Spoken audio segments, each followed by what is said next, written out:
Hello दोस्तों, जय माता दी। Welcome to the channel. स्वागत है आप सबका मेरे चैनल पे क्रेजी स्टाइल डायरी में। और आज का जो वीडियो है वो मैं आगे कंटिन्यू करने वाली हूँ। लास्ट वीडियो मैंने आपको दिखाया कि तो बाणगंगा में हमने स्नान करके यात्रा स्टार्ट करने वाले थे। तो ये जो पूरा जो दृश्य है ये है कटरा पहुँचने के बाद का दृश्य। यात्रा करते करते हम रात तक पहुँचे थे और रात में पहुँचने के बाद कुछ कटरा में ऐसा दृश्य था।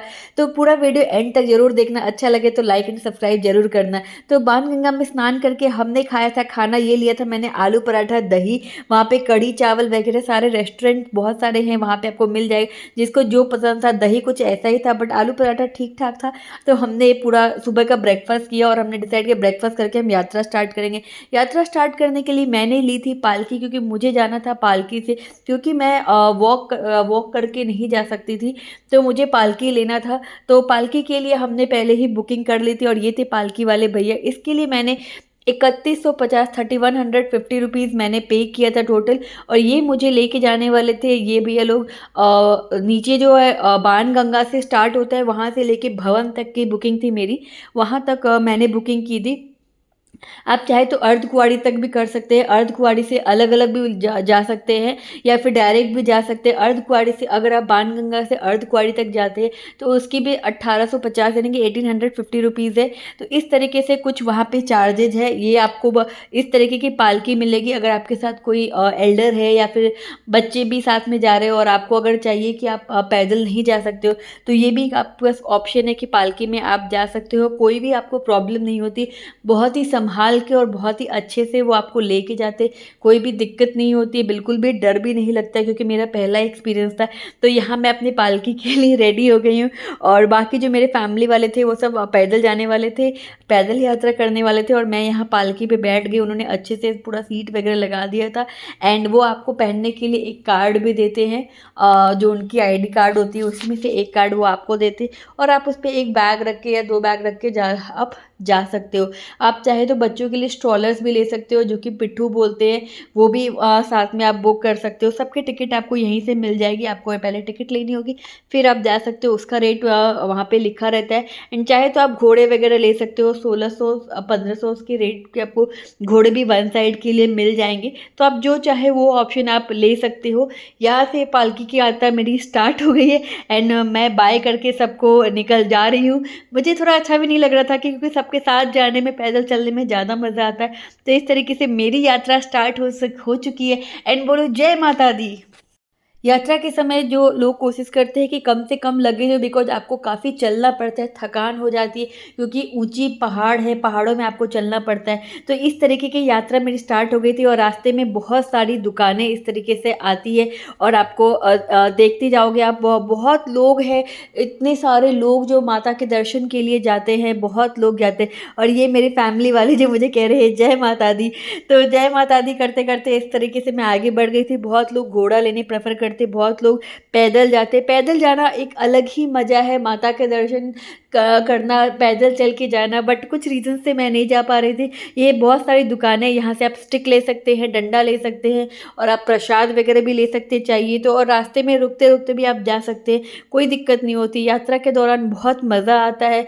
सारे लोग जय माता दी पूरे रास्ते भर करते रहते हैं। एंड आप देख सकते हो कि कितनी ज़्यादा भीड़ थी। बहुत सारे नए पुराने रास्ते भी है, तो आपको जिस रास्ते से जाना है आप उस रास्ते से जा सकते हो।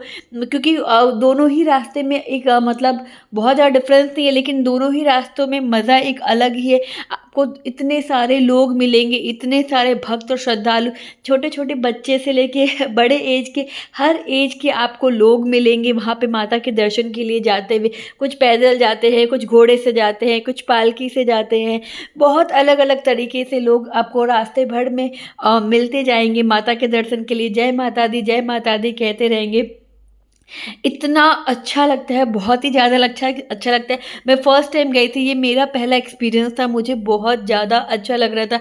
पूरे रास्ते लोग ऐसे नाचते हुए, जय माता दी करते हुए, मतलब अलग ही एक्सपीरियंस रहता है। और ये पूरा जो जाने का जो ये स्टार्टिंग की यात्रा है, यहाँ पे ये मंदिर भी आता है, आप चाहो तो मंदिर में जा भी सकते हो। लेकिन ऐसे बहुत सारी चीज़ें रास्ते में आती रहती हैं। तो आप है ना यहाँ से अपनी यात्रा स्टार्ट कर सकते हो। यहाँ बीच में बहुत सारी दुकानें भी हैं जहाँ लोग के रुक के अपना चाय पानी वगैरह पीना, आराम करना, ये सब भी अपना करते रहते हैं। तो हम भी एक जगह रुके थे, जो आपको पता चल जाएगा अभी वीडियो में कि हम रुके थे। ऐसे ही बहुत अलग अलग जगह है जहाँ आप रुक सकते हो। एंड ये नीचे नीचे में अर्धकुंवारी से पहले पहले ही ये सारी दुकानें हैं। अर्धकुंवारी के बाद आपको इस तरीके की दुकानें बिल्कुल भी नहीं देखने को मिलेगी, क्योंकि ऊंचे पहाड़ शुरू हो जाते हैं। तो उसमें जो श्राइन बोर्ड के हैं, वहाँ जो माता वैष्णो देवी वाले रेस्टोरेंट्स हैं वही आपको मिलेंगे, बाकी ज़्यादा कुछ दुकानें नहीं मिलेंगी। तो आपको अगर कुछ डंडा चाहिए या फिर जय माता, ये स्ट्रॉलर वगैरह आपको सारे यहाँ देख सकते हो कि सारे यहाँ पे मिल जाते हैं रेंट पे। आपको टिकट वगैरह लेनी पड़ती है और सब चीज़ यहाँ पे सारी सुविधा अवेलेबल है।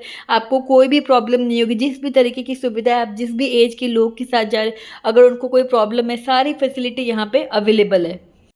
यात्रा करने के कई सारे तरीके हैं। आप पहला तो है कि आप पैदल जा सकते हो, पैदल यात्रा कर सकते हो। दूसरा ये है कि आप घोड़े पे जा सकते हो, घोड़े से भी आप आना जाना दोनों कर सकते हो, वो एक है। तीसरा ये है कि आप हेलीकॉप्टर से भी आप जा सकते हो। हेलीकॉप्टर की बुकिंग आपको एडवांस में ही करनी पड़ती है। उसका कुछ रेट आई थिंक 1800 या 2100 है उसकी रेट, और वो आपको जहाँ से स्टार्ट होता है वहाँ से आपको सांची घाट तक छोड़ेगा।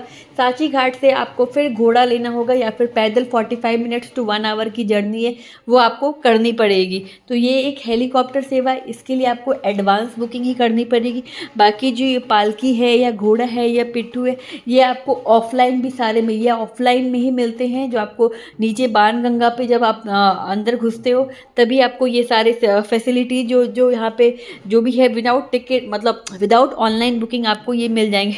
और रास्ते में बंदर तो बहुत दिखेंगे, तो थोड़ा अपना फ़ोन वोन आप बचा के ही चलना, बिकॉज क्या पता कि कब आपका फ़ोन ले ले। ऐसा कुछ हुआ तो नहीं है, बट यहाँ पे ऐसा हो सकता है। ये रास्ते में बीकानेर वाले भी था, वहाँ पे बहुत ज़्यादा भीड़ थी, और यहाँ पे देखो लोग कितने ज़्यादा थक गए हैं। यहाँ पे जो सीढ़ियों से भी चढ़ के आते हैं तो थक गए थे, रेस्ट कर रहे। यहाँ पे बहुत सारी चीज़ें मिल रही हैं। लोग ऐसे ही पूरे रास्ते, आपको वन गो में जाना ज़रूरी नहीं है, लोग पूरे रास्ते रेस्ट करते हुए जाते हैं और रुकते हुए आराम से यात्रा का भरपूर आनंद लेते हुए जाते हैं। तो मैं आपको बता रही थी कि कैसे कैसे जा सकते हैं। तो पहला पैदल यात्रा था, दूसरा हेलीकॉप्टर से आप जा सकते हो, तीसरा घोड़े से आप जा सकते हो, एंड चौथा पालकी से आप जा सकते हो, एंड जो छठा जो चलती है वो होती है ईवी कार, मतलब बैटरी कार, जो कि वैन वाली गाड़ी होती है, जो कि श्राइन बोर्ड वहाँ का जो माता वैष्णो देवी के जो ऑफिशियल बोर्ड है वो श्राइन बोर्ड है।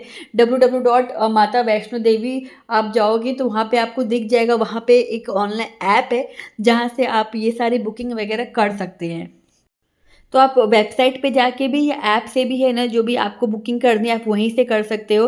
तो आप वहाँ पे ईवी कार की बुकिंग कर सकते हो, जो कि चलती है अर्धकुंवारी से भवन तक, और भवन से अर्धकुंवारी तक, उससे नीचे ये नहीं चलती है। तो वो भी आप बुकिंग कर सकते हो, वहाँ आपको आधे रास्ते तक ही मिलेगी। जितने पर्सन के लिए चाहिए आप उतने पर्सन के लिए कर सकते हो। एडवांस बुकिंग करनी पड़ती है, उससे आपको ऑफलाइन में नहीं मिलती है, और उसका रेट 300 to 450 के अराउंड है। तो आप वो चाहे तो बुक कर सकते हो, बट आपको उसको एडवांस में ही बुक करना पड़ता है। सेम डे आपको ऑफलाइन में नहीं मिलती है। और ये बहुत ही सुंदर सुंदर नज़ारे जो रास्ते में देखने को मिल रहे थे, इतने सुंदर सुंदर पहाड़, और लोग रुक रुक के वहाँ पे फ़ोटोज़ वगैरह खिंचवा रहे थे। एंड पूरे रास्ते आपको पानी वगैरह या खाने पीने की कुछ भी चीज़ें चाहिए तो सब मिलती। यहाँ पे हम रुक गए थे बिकॉज वहाँ पे पालकी वाले जो है भैया लोग थोड़े थक गए थे, तो उन्होंने सोचा कि हम रेस्ट कर लेते। और फिर करते करते यहाँ पे बहुत तेज़ बारिश स्टार्ट हो गई थी, क्योंकि ये अगस्त का महीना था तो बारिश तो होनी ही थी।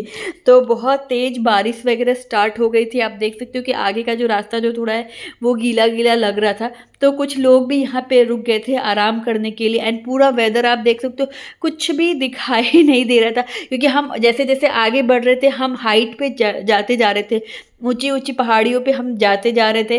तो कहते हैं ना कि पहाड़ों वाली माँ, इसलिए तो कहते हैं क्योंकि हम पहाड़ों पे जाते हैं उनसे मिलने के लिए, उनके दर्शन के लिए। तो बहुत ऊंचे ऊंचे हम बढ़ गए थे। एंड ये देखो पालकी पे मैं बैठ के, भैया ने शायद स्टार्ट कर दिए, जी हाँ राइड हमारी स्टार्ट हो गई है। तो हमने पालकी पे मैं बैठ गई और पालकी से बैठ के ही पूरा कवर करने की कोशिश कर रही हूँ। ऐसा नहीं है कि मैं जानबूझ के बैठी थी, due to some health reason I had to sit on the palki. वरना मैं तो पैदल ही जाना चाहती थी। तो ये पूरे ऐसे पहाड़, आपको पहाड़ और बारिश आपको देखने को मिलेगी जब आप इस तरीके के महीने में जाओगे। बहुत लोग रुक-रुक के आराम कर रहे थे। तो ये एक जगह है अर्धकुँवारी, जहाँ पे हम रुक गए थे। जब हम अर्धकुँवारी पहुँचे तो हमें बहुत भूख लग गई थी, तो हमने सोचा कुछ खा लेंगे। तो यहाँ अर्धकुँवारी पे बहुत ज़्यादा भीड़ रहती है। यहीं अर्धकुँवारी का मंदिर भी है, गुफ़ा भी है, जहाँ पे आपको दर्शन कर सकते हैं। एंड ये थी श्री माता वैष्णो देवी। ये स्टॉल मैं इसीलिए पर्टिकुलरली दिखा रही बिकॉज़ यहाँ की चाय बहुत ही गंदी थी, यहाँ का खाना भी बहुत ही गंदा था।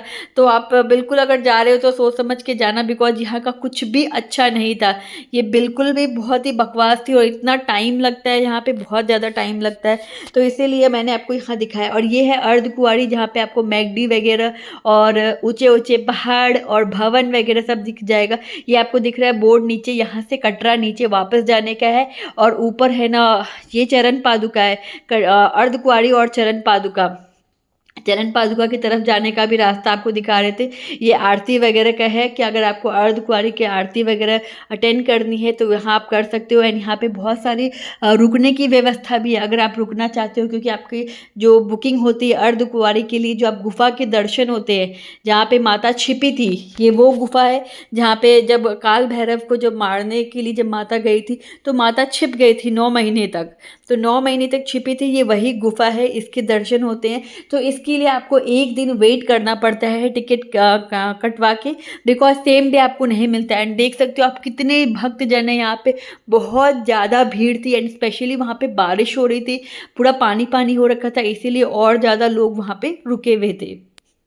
तो आपको अगर अर्धकुँवारी में दर्शन करने हैं तो आपको ऐसा करना होगा कि आप 1 दिन पहले ही सेम डे टिकट ले लो, और जब आप वापसी में आओ तो भी आप अर्धकुँवारी के रास्ते से ही आओ और वहाँ से आके आप गुफ़ा के दर्शन कर सकते हैं। अदरवाइज़ बहुत लंबी भीड़ होती है, ग्रुप्स में डिवाइडेड होता है, जिस ग्रुप का नंबर आता है उसी ग्रुप में जाते हैं। तो यहाँ पे हमने आराम कर लिया था, हमने सब देख-वेख लिया था, हम अंदर नहीं गए थे बिकॉज़ बहुत ही ज़्यादा लंबी लाइन थी। तो ये भवन की तरफ बढ़ने का रास्ता था जहाँ पे हम निकल चुके थे और हम पुराने रास्ते से ही गए थे। हम नहीं, ये जो आप देख रहे हो दूसरी साइड वो नया रास्ता रहता है और हम पुराने रास्ते से ही गए थे बिकॉज़ जैसे हमारे बड़ों ने बोला था कि हम पुराने रास्ते से जाएँगे, तो हम पुराने रास्ते से ही जा रहे थे।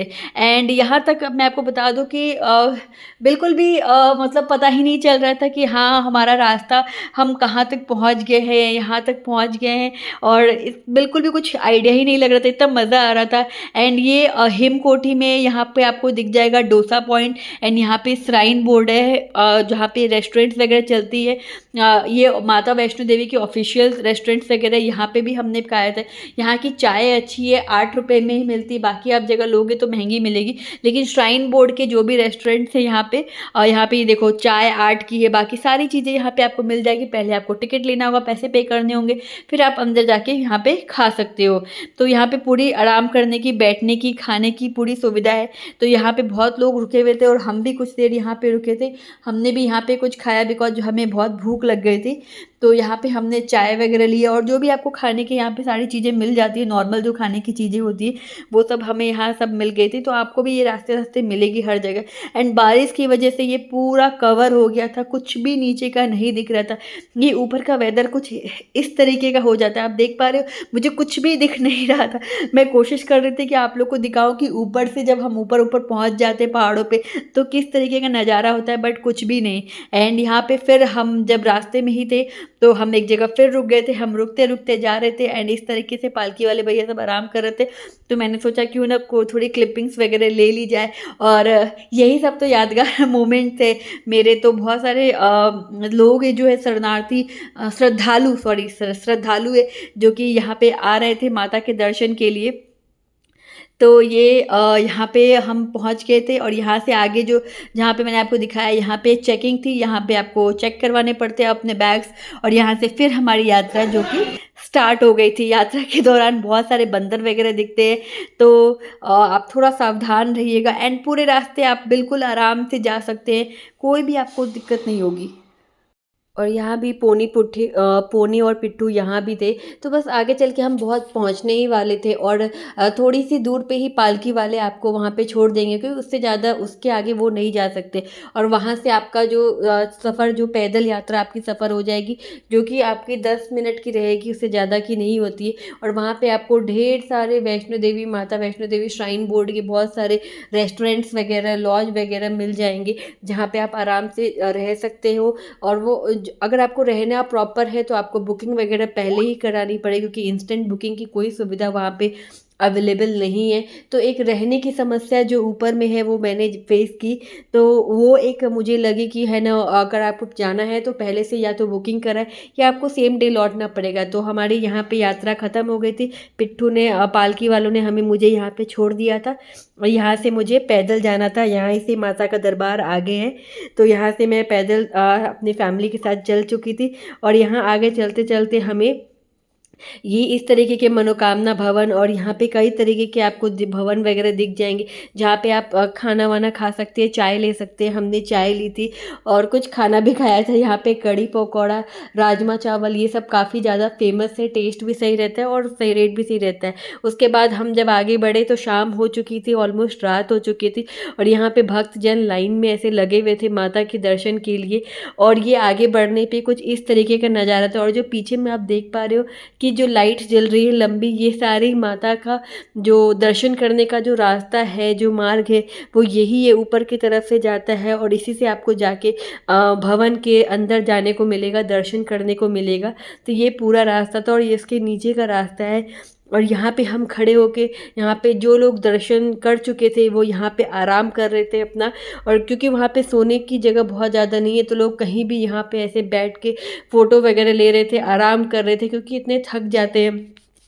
और दर्शन करने के बाद ये देखो, जो भीड़ है आपको देखने को मिलेगी, क्योंकि हम पहुँचे थे उस समय संध्या आरती हो रही थी। और जो आरती होती है तो दरबार बंद हो जाता है, इसीलिए सब बाहर वेट कर रहे थे।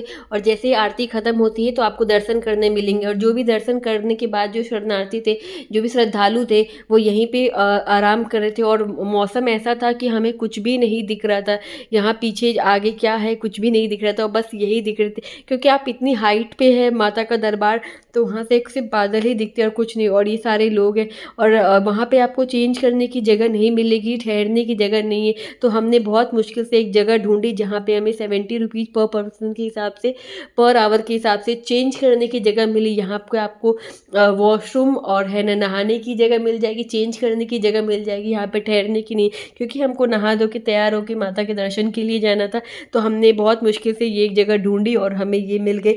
एंड यहाँ इसके बाद हम तैयार होके फ़ोन वोन अपना रख के, बिकॉज आपको फ़ोन अलाउड नहीं होता है। तो ये एक क्लिपिंग था जो मैंने दर्शन करने के बाद ली, ताकि मैं दिखा सकूँ कि हाँ, हमने दर्शन किया था।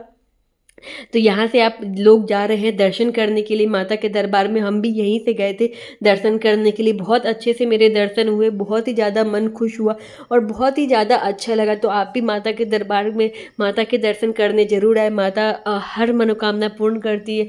और हाँ, अगर आपका मन सच्चा है, आप सच्चे हो, तो माता ज़रूर दर्शन के लिए बुलाती है। उसके बाद हमने यहाँ पे एक साउथ इंडियन रेस्टोरेंट था, जहाँ पे हमने खाना खाया, क्योंकि दर्शन करने के बाद हमें भूख लग गई थी। हमने दिन भर से अच्छे से कुछ नहीं खाया था, तो हमने खाना वाना खाया। और फिर हम सोच रहे थे कि हम कहाँ पे रुके, तो उसके लिए हमें जगह चाहिए थी, बट कोई यहाँ पे स्टे करने की जगह नहीं मिलती। बहुत ज़्यादा प्रॉब्लम होती है स्टे करना है आपको तो, क्योंकि कुछ लोग तो रात को ही वापस निकल जाते हैं, मतलब उतरने लगते हैं माता की तरफ। तो हमें एक फाइनली एक जाके रूम मिला, जो कि थोड़ा कॉस्टली था। दुर्गा भवन में हमने ये रूम लिया। और इसी तरीके से हमने ये पूरा रूम का मैं आपको दिखा रही हूँ कि ये पूरा रूम था इस तरीके से। और हमने रूम में स्टे किया रात को, ताकि हम सुबह थोड़ा आराम कर सके और सुबह वापस भैरवनाथ के दर्शन के लिए जा सके। तो इस तरीके से मेरी फैमिली है और हमने रात में स्टे किया। वीडियो अच्छा लगा हो तो प्लीज़ चैनल को लाइक एंड शेयर करना, सब्सक्राइब करना। एंड उम्मीद है कि आप भी ज़रूर वैष्णो देवी जाएंगे। मेरी भी माता रानी से दुआ है, प्रार्थना है कि आप सभी को भी माता रानी अपने दरबार में ज़रूर बुलाए। तो इस तरीके से पूरा मेरा वैष्णो देवी का पूरा टूर रहा। वीडियो अच्छे लगे तो लाइक करना। Okay, bye bye, thank you.